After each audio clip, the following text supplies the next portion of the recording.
And now, Alan Krinsky, our Director of Research and Fiscal Policy, is about to do his job. And his job is to get us a little mad, get us a little riled up, get our necks like, what?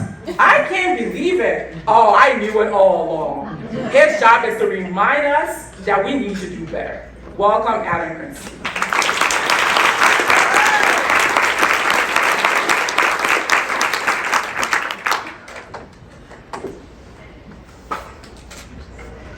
Welcome, thank you all for joining us this morning. I'm so excited we can share with you today the new edition of our Keystone Biennial Report, the Rhode Island Standard of Need. I want to start by posing a question. Why is the Rhode Island Standard of Need even necessary? Doesn't the government already measure poverty? As we heard already, the federal poverty levels, based on old methodology, focus on the cost of food as a portion of expenses. It does not capture what basic needs cost today.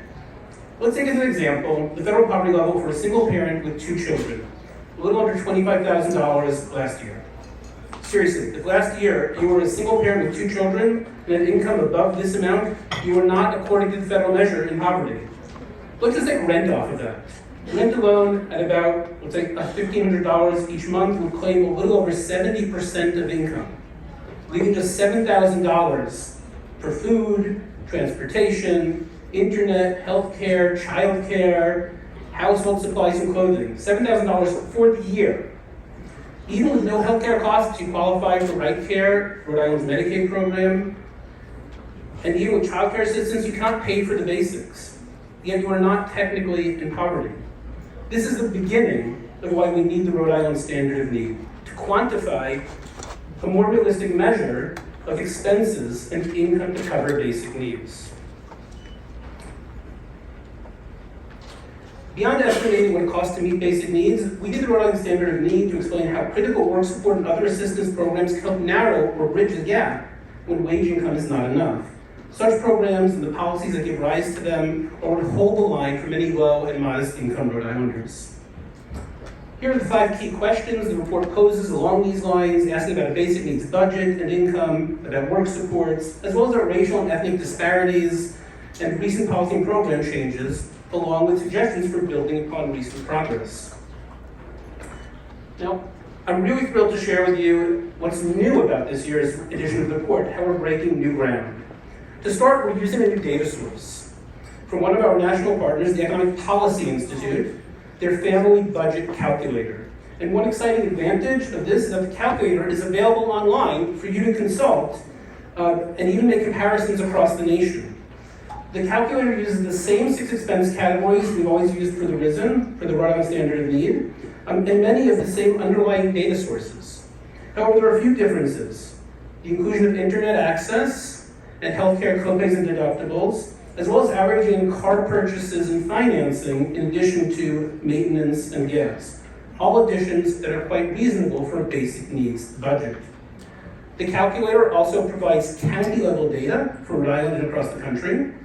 In addition, the report makes use of another data source, the Elder Index out of UMass Boston, to consider a basic needs budget for senior Rhode Islanders. And finally, as we celebrate EPI's 25 years, the report features 3 retrospectives. One on the report itself, the measure of the standard of need in relation to the federal poverty level over the years, another about child care assistance, and third about the state's cash assistance program, Rhode Island Works. The report includes 10 key findings, displayed on this slide and the next one, and also featured on the infographic you have. We don't have time to read and review each one, but I would like to touch on all 10 by pulling out and highlighting 5 critical points, some of which involve more than one key finding from the report. So first, basic needs are expensive, and many Rhode Islanders do not have enough income to cover them. Let's start with the traditional 3 family types that we've highlighted in the RISN over the years: a single parent with 2 children, 2 parents with 2 children, and a single adult without children. This table shows the annual expenses, the basic needs budgets for the 3 types, as well as the pre-tax income required to have enough income after taxes to pay for basic needs. Our new data source, the Family Budget Calculator, goes beyond this by providing data for 10 family types, 1 or 2 parents with 0 to 4 children. And here in one table are the statewide numbers for all 10 family types, along with the hourly wages needed to have the annual pre-tax income to afford basic needs. Obviously, the larger the family, the higher the costs. However, while the two-parent families have both parents with full-time jobs and can pool income, the single parents need much higher paying jobs to make ends meet, as can be seen in the bottom row by the high hourly wages. Here we see the details for a single parent with 2 children. Their basic needs budget is a bit above $83,000, requiring income of close to $100,000 to make ends meet. Now, although some people might think this is unrealistically high, when one starts breaking down the amounts, the numbers are not so wild. The rent and utilities take up 21% of the budget, and many people cannot find rent at fair market rates. Key finding 8 in the report looks at the notion of a housing wage, what people need to afford housing without being cost burdened, which means spending over 30% of income on food, on housing. Food costs here are not much more than $200 per week. Quality childcare appropriate for a 4-year-old and an 8-year-old is $1,755 per month. The costs quickly add up. The budget is calculated without subsidies. Remember that with wages of close to $100,000, this family would be at 400% or 4 times the federal poverty level, so would not necessarily qualify for much beyond healthcare market subsidies. Now, let's look at an example of a single parent not making that sort of money. In the report, we consider a single parent earning $16.85 per hour above minimum wage in a customer service job. Their monthly income, including SNAP and WIC and tax credits on top of their wage income, would be $4,139, far short of the almost $7,000 in monthly expenses for a family of 3. This is what we see in the first column of data here. The entire family does qualify for Right Care Medicaid, dropping healthcare costs to 0, and also qualifies for CPAP child care assistance, dropping the cost by over $1,500. Still, the family falls short by over $900 each month. That's column 2 in the data. Now let's imagine that we institute a rental subsidy so the family need not pay more than 30% of income for housing. Better, but still $350 short per month, as we see in column 3. Now, let's get really wild and imagine Congress reinstituted the enhanced child tax credit that was provided under COVID for 1 year, and then the state enacted a state-level child tax credit to supplement the federal one. Now the family has $33 extra per month beyond basic expenses. This all shows that the work support programs we have in place are really helpful, but sometimes simply not enough. Sometimes not enough in themselves to hold the line. Also remember, the basic needs budget does not include vacation or other leisure expenses, doesn't include savings for emergencies or retirement, and many low-wage jobs don't include paid vacation or paid sick time. So any sick days during the year could cut down on this family's income. Let's take one other case. A single adult who makes $23.47 per hour as a medical record specialist, so annual pre-tax income of just under $49,000. This is just enough to cover basic needs according to the Rhode Island Standard of Need measure. Now, let's say this individual has an ailing parent, and they wish to help care for the parent. This person has been paying into TCI, the state's paid family leave program. With the recent expansion of the program, which by 2026 will entitle participants to job-protected leave of up to 8 weeks per year, the person could take time off to help their ill parent. However, the program does not provide full or even close to full wage replacement. Whereas the top wage replacement rate in Massachusetts is 80% of wages, in Connecticut it's 95%, in Rhode Island it's approximately 60%. This means that for 8 weeks, the individual will be taking, in fact, a 40% pay cut, leaving them with close to $2,500 less annually in total post-tax income. That amount short of what they needed to meet their basic needs. This is an unfair dilemma. Care for the parent and use the benefit they paid into over the years, but not have enough money to meet basic needs, or forgo the benefit and don't take the time off and don't spend those weeks helping one's parent to a much greater extent. Many senior Rhode Islanders find it challenging to cover basic needs. The Rhode Island Standard of Need has traditionally focused on Rhode Islanders in the workplace. in the workforce, including families with young children, focused on data for the traditional working age population and not a population with many retirees. But with this edition of the report, we bring to you a separate data source, the Elder Index. Also available online, one can look at a basic needs budget by state, county, or metropolitan area, and according to the options you see here, including housing and health status. On this slide in the report, we provide this one example of a single senior in good health, showing how a basic needs budget differs by housing status. So such an individual with a paid off mortgage has much lower expenses than someone renting or still paying off their mortgage. And here we see that many seniors have income below the official poverty rate. And as we've seen, that's not a great measure. Note here that those 75 and over are more likely to have low income, with a third below twice the poverty rate, and half below triple the poverty level, which was only about $44,000 last year for a single adult. The cost of basic needs budget varies by county. Next, I want to highlight something else new to the Rhode Island standard, the geographical diversity. After all, we know that costs are not the same across the state. The Family Budget Calculator provides data for each county in Rhode Island and for counties across the United States for all 10 family types. Now, who here is from Kent County? So, it turns out that the overall expenses and income requirements for Kent County are remarkably close, like within like dollars close of the population-weighted state average. So perhaps let me say that the average Rhode Islander lives in Kent County. Let's go back to our single parent with 2 kids. The lowest costs are in Providence County, just under $79,000 for a family of 3, while the highest costs are in Newport County, just over $104,000, with corresponding differences in the pre-tax income required. Of course, this does not mean that everyone in Newport is high income. We know that there's considerable poverty in Newport County, but maybe because of the wealth, the average cost of rent and food and other things might be higher than in Providence County, making it even harder for low and modest income residents there to make ends meet.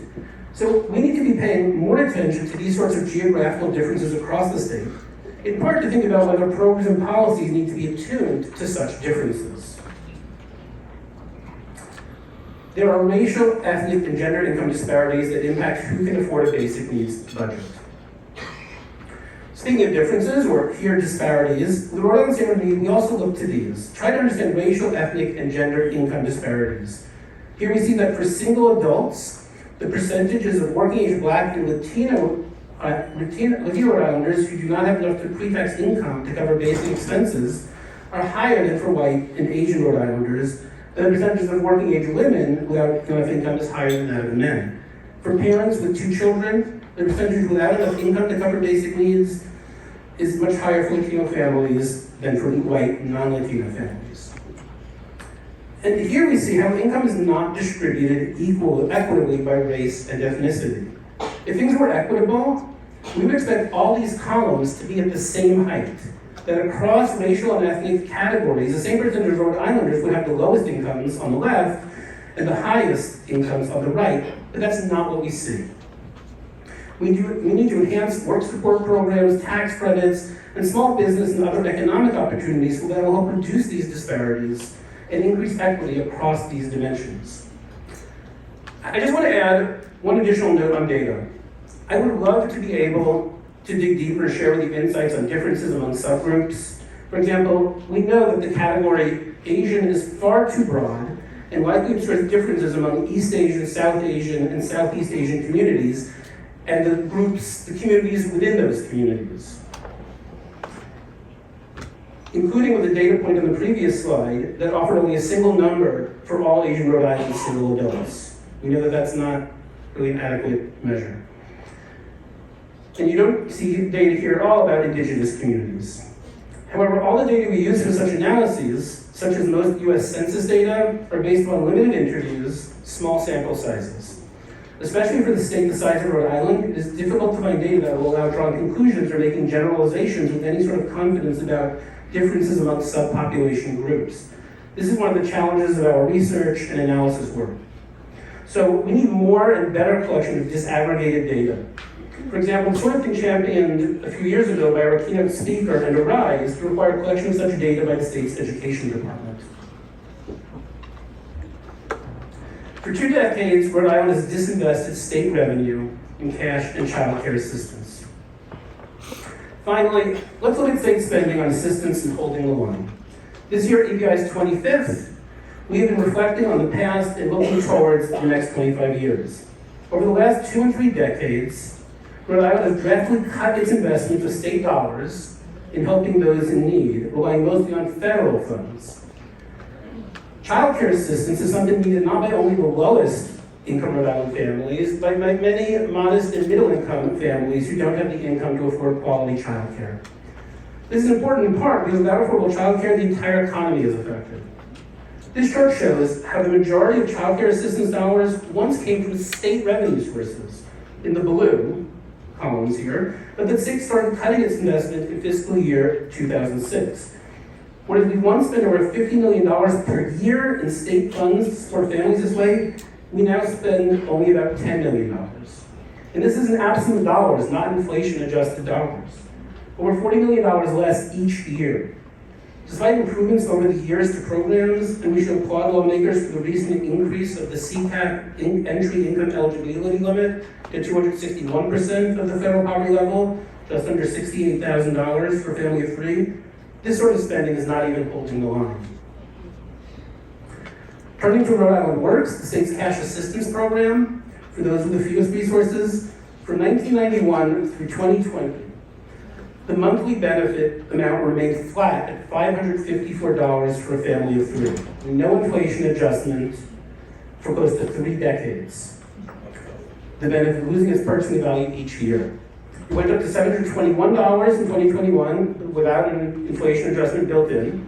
It was raised once more this year to $865, truly helpful. We should have gratitude to the General Assembly and Governor for enacting this. Yet again, without an annual inflation adjustment built in, it will start losing value. With inflation adjustments, that original $554 over 30 years ago would now be close to $1,300 per month today. Here in orange, we see federal spending on cash assistance and state spending in the blue. As you can see, 27 years ago, we were spending here also over $50 million per year in state funds, and that dropped to $0 in fiscal year 2010, and has remained at $0 ever since. And even the federal dollars we direct to the program remain lower than when we were also spending state dollars 15 years ago. This monthly benefit, so there's more. I guess. This monthly benefit was close to 60% of the federal poverty level once upon a time. It has remained below 50% since 1997 when state funding started to drop. And 50% is the cutoff for what is termed deep poverty. For children, deep poverty can have lasting educational, health, and developmental effects. So this means that our Rhode Island Works cash benefit has been set and maintained at a level that keeps people in deep poverty. This is in effect our official state policy. Keep people with the fewest financial resources in deep poverty. This is the sort of holding the line we don't need. A reinvestment of state dollars could bring the cash assistance levels back above the deep poverty cutoff and keep it above with a built-in annual inflation adjustment.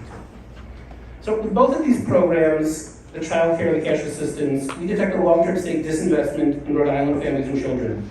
And in the context of close to $5 billion in annual spending of state revenue, surely we could direct a few tens of millions of dollars back into these programs and start rebuilding our state investment. After all, the annual state budget is a statement of our values and priorities. And it's long past time that we make investments more in line with what we claim are our values and priorities. As I indicated at the outset, the Rhode Island Standard is all about how we have and how we can continue to hold the line for equity, for justice, for low-income and modest-income Rhode Islanders. But the epilogue to this edition of the Rhode Island Standard Need looks to the next 25 years. We look to going beyond holding the line. We imagine what it would mean to replace a basic needs wage with a true living wage. We imagine going beyond the measurement of standard of need to establishing a standard of opportunity, even a standard of thriving. In Rhode Island, in which we end the gender pay gap and the racial wealth gap, in which all Rhode Islanders can pursue opportunities and build intergenerational wealth and thrive. Let's start measuring that.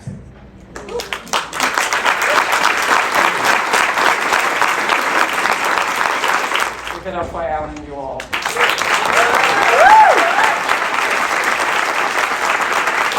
I remember when I was editing, in my notes I had, this is ridiculous. And I had to tell him, I don't mean your writing. I just mean the data, it's ridiculous. I really appreciate it because Alan poured his heart and soul to make sure we have the numbers to make the case.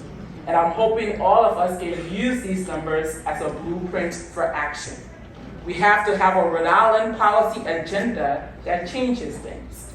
In 2026, I don't want us to keep reporting on these same numbers. I'm hoping we can show that things are going in the right direction. So maybe we all use this as a call to action.